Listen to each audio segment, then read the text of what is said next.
Hi there, welcome to another episode of the Heart of a Youth Leader podcast and video series.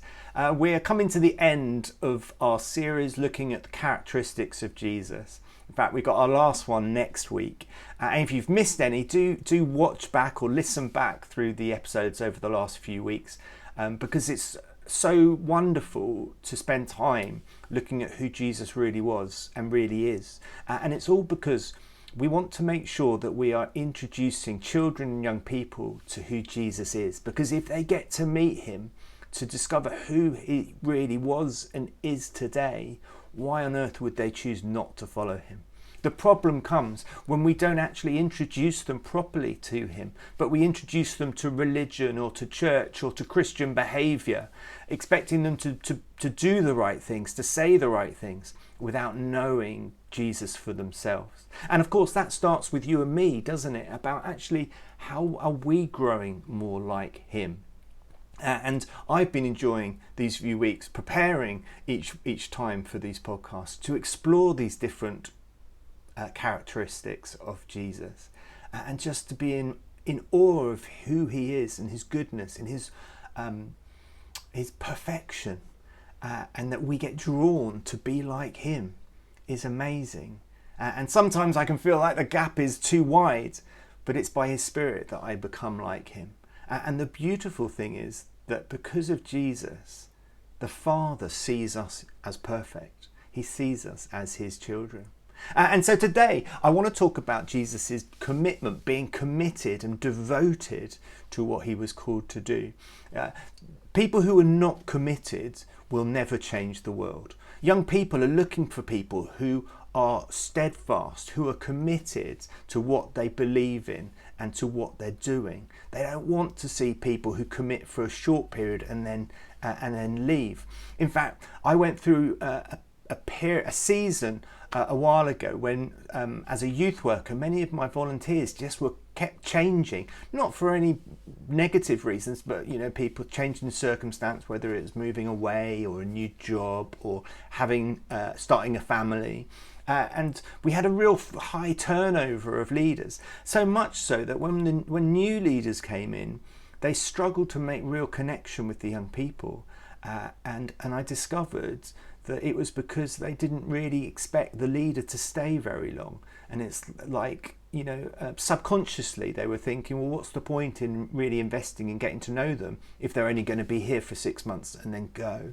Because young people love commitment, because it shows that we're investing in them for the long haul. We're not just there, filling in our time for a few months, but we're actually committed to them. And Jesus' commitment starts right from his early childhood. The earliest story we looked at a few weeks ago, this passage in Luke chapter 2, which is the earliest story of Jesus saying anything. And it's when his parents lose him on the way back from the Passover, and they go back and they find Jesus in the temple. And he says, well, didn't you know I must be about my Father's business? At the age of 12, he knows what he's about and he's committed to it, even though he has to wait another 18 or so years before it gets going in any significant way. He was committed to it. He was committed to the disciples, even when they let him down, even when they denied they knew him. Jesus was committed to them. And Jesus was committed to the Father, spending time with him, taking himself away from the busyness, from the crowds, to spend time with his Father. And I particularly want us to just have a quick look at John chapter 9, where Jesus heals a blind man. It says, as he went along, he saw a man blind from birth. His disciples asked him, Rabbi, who sinned, the man or his parents, that he was born blind? And Jesus says this wonderful thing, neither this man nor his parents sinned, said Jesus, but this happened so that the work of God might be displayed in his life. As long as it is day, we must do the work of him who sent me. Night is coming when no one can work. While I am in the world, I am the light of the world. Jesus was committed to bring light every moment of his living life on earth. And now in heaven, he is the light of the world. And that we can walk in that light But it was his commitment to it, his commitment to healing, his commitment to bringing light, to bringing justice, to bring restoration to the world and to the people he encountered. He didn't go, oh, do you know what, I can't be bothered today. I'm not on today. It's my day off. I'm off duty. He showed compassion time and time again, and his commitment to people and to his Father never wavers. It never changes. And you know, this is what I want us to challenge us on, because youth workers can come and go, youth leaders can come and go.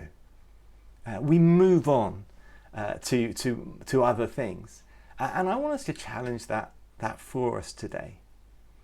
Actually, we need to be committed to our Heavenly Father in all that we do and all that he's calling us to do. Whether you're employed youth worker or children family worker, or you're doing this as a volunteer, which is even more wonderful if you ask me, he's calling you to do it. And therefore, make sure you're committed to both him and to what he's asking you to do.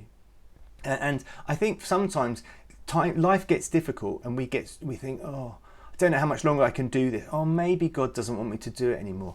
Can I tell you, friends, I think it's in the difficult times when we are being most obedient a lot of the time.